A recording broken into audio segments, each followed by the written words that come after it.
अरे हम कांग्रेस को वोट इसलिए देना चाहते हैं कि हमारे नरेंद्र मोदी साहब जो अंधभक्तों के आका जो 70 साल से बेचते इतने तंग आ गए कि वो बेच भी नहीं पाए, इसलिए हम कांग्रेस को वोट देना चाहते हैं। आप सोचिए, अपने दिल पे हाथ रख के बोलिए, 2014 के पहले देखिए जो जात पात नहीं थी, आप 2014 के बाद देखिए जो जात पात इतनी लेके आ गए हैं वापस, वो आम आदमी अस्त व्यस्त हो चुका है। हिंदुस्तान के अंदर एक महामारी आई थी जिसे कहा जाता था कोविड-19। कोरोना वायरस के अंदर कई फैमिली ने अपने अपनों को खोया था, जिससे कि कई फैमिली तो ऐसी थी जो बिखर गई थी, उनके घर की परिस्थितियाँ बिखर गई थी। इन हिंदुस्तान गुजरात के अंदर चुनाव अभी काफ़ी नज़दीक है और सारी पार्टियाँ अपनी अलग अलग स्कीमें लेके आ रही हैं।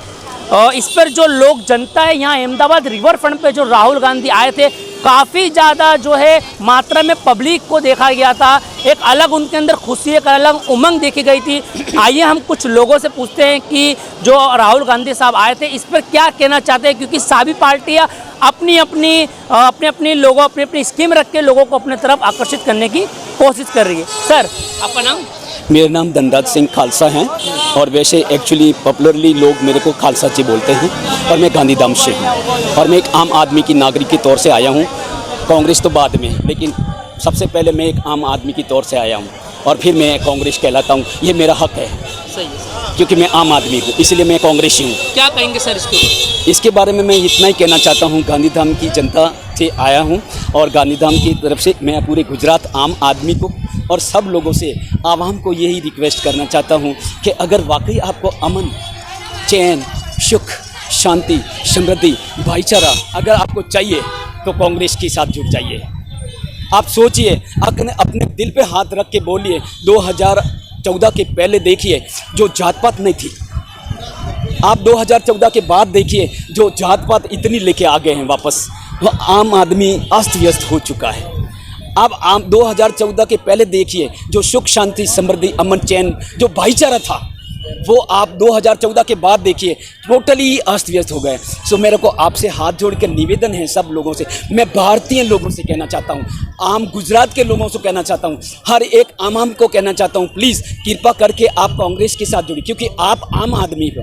आम आदमी ही विपक्ष है और विपक्ष ही आम आदमी है और आम आदमी ही कांग्रेस है और कांग्रेस ही आम आदमी है। तो इसलिए मैं आपसे निवेदन करना चाहता हूँ कि ये जो भ्रमित करने वाले लोग हैं, जो अत्याचार करने वाले लोग हैं, ये जो जुल्म करने वाले लोग हैं, जो ये डराने धमकाने वाले लोग हैं, इन लोगों से बचिए और कृपा करके कांग्रेस के साथ जुड़ करके आप अपने मौलिक अधिकार के लिए लड़िए। सर, एक सवाल आपसे जनता की तरफ से कि जनता कांग्रेस को वोट क्यों देवे, उनसे उनका क्या फ़ायदा?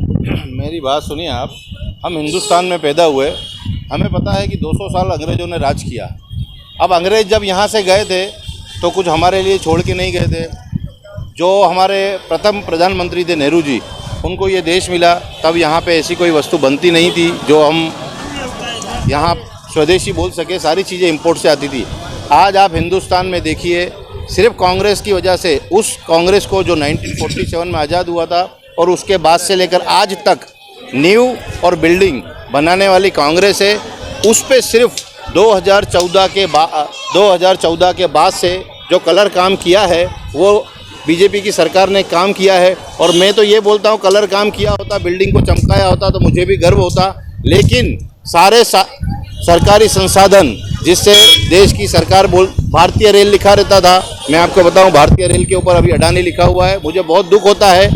तो ये सारी चीज़ें जो है बनाई थी कांग्रेस ने, जिसे 70 साल की चीज़ें बनाई हुई और बीजेपी।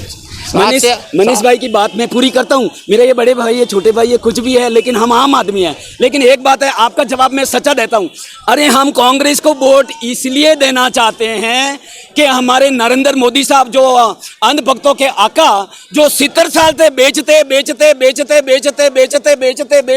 इतने तंग आ गए कि वो बेच भी नहीं पाए, इसलिए हम कांग्रेस को वोट देना चाहते हैं। वो 70 साल से जो कांग्रेस ने किया है, जो 18 साल से 8 साल से बेचते इतना बेच दिया कि वो बीजेपी को, जनता को भूल गए कि जनता को क्या देना है।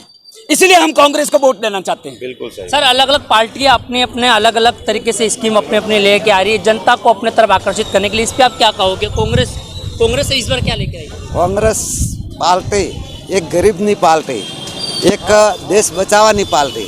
જે ભાજપ સરકાર આવી છે ને એ દેશ વેચવાનો ધંધો કર્યો, બીજો પડદાનો કોઈ કર્યું નથી। દેશ જ વેચવાનો ધંધો ભાજપ પાર્ટી सरकारનો। ये हमारे साथ हम और भी आपको बताएंगे, और भी लोगों से हम बात करेंगे कि कांग्रेस जिस तरीके से एक अपनी एक अच्छी स्कीम लेकर आई है, और राहुल गांधी जी ने भी गुजरात की जनता को संबोधित करते हुए भी कुछ जो है कुछ बातें कही हैं। क्या इस पर कांग्रेस पार्टी खरी उतर पाएगी? हमारे साथ जुड़े रहिए, हम आपको आगे भी लोगों को हम बताते हैं। हमारे साथ आइए। सर, कांग्रेस पार्टी इस बार जो आई है, आप एक तरीके से आप देख सकते हो, जो अलग अलग थे, मौजूदा सरकार ने अपनी अलग स्कीम लेकर आई थी, अलग ऑफर लेकर आई थी, अलग तरीके से अपने प्रवचनों से लोगों को, गुजरात की जनता को अलग तरीके से अपनी बातों पे उन्होंने रखा था। मगर इस बार कांग्रेस की इतनी बड़ी महा रैली और महासभा देखकर मुझे कुछ बात याद आ रही है कि कांग्रेस पार्टी इतने टाइम से, आज देख सकते हो गुजरात में इतनी मेहनत करने के बावजूद भी नहीं आ पा रही है। कांग्रेस पार्टी को मजबूत होने के लिए क्या करना पड़ेगा? देखो, आज हजारों की तादाद में हर गांव से बूथ के कार्यकर्ता आए। आज हमने संकल्प लिया है इस बार सरकार में आने के लिए। तो हजारों की संख्या में थे, और कांग्रेस पार्टी की जो नीतियां है, जैसे राजस्थान में पुरानी पेंशन योजना चालू की, छत्तीसगढ़ में पुरानी पेंशन योजना चालू की, यहाँ भी करेंगे। जैसे राजस्थान के अंदर कर्ज माफी किसानों का किया, उसी तरह गुजरात में भी करेंगे। जो स्कूलें जो है, जो राजस्थान और छत्तीसगढ़ में आज इंग्लिश मीडियम स्कूलें बनाई जा रही, वो गुजरात में भी बनाई जाएगी। आने वाले समय में अगर बीजेपी का कोई विकल्प है तो गुजरात में कांग्रेस और कांग्रेस पार्टी के कार्यकर्ताओं की ताकत के बल पे इस बार, जैसे वैसे भी महंगाई की जो मार है, यहाँ पे बहुत भयंकर महंगाई है पूरे देश में, उसमें गुजरात में भी है। और जो युवा बेरोजगार है, जितनी भी एग्जामें ली जाती है, सारे पेपर लीक हो रहे हैं। तो ये सारे मुद्दों को लेके हम जाएंगे लोगों के बीच में। और जैसे पिछली बार थोड़ी सीटों से ये बीजेपी की सरकार बनी थी, इस बार पूरे संकल्प के साथ कह रहे हैं कि इस बार गुजरात के अंदर परिवर्तन होगा और कांग्रेस की सरकार आएगी। सर, एक छोटे से सवाल एक और है कि आप देख सकते हो, अभी कुछ ही टाइम पहले एक दलित बच्चे ने मटके के अंदर पानी पी लिया था, क्योंकि वो जो मटका था वो एक ब्राह्मण टीचर का था, उस पर उसको मार दिया गया। तो सर, उसके ऊपर आप क्या कहेंगे? देखो, वहाँ के सरकार ने जो भी है उसके लिए इंक्वायरी बिठाई है, तपास पंच बिठाया, और खुद गहलोत जी ने कहा है कि सीबीआई जांच कराने के लिए वहाँ की सरकार तैयार है। जो भी बच्चे को भी न्याय मिले उसके लिए वहाँ की सरकार ने जो भी है उचित कदम उठाए हैं। और जो भी बाकी है, जो भी रिपोर्ट आने के बाद जो भी कार्यवाही बाकी रहेगी, वो भी वहाँ की कांग्रेस सरकार पूरी करेगी। ये थे हमारे साथ कांग्रेस के कुछ लीडर जिनसे हमने बात करी कि एमएलए साहब थे हमारे साथ।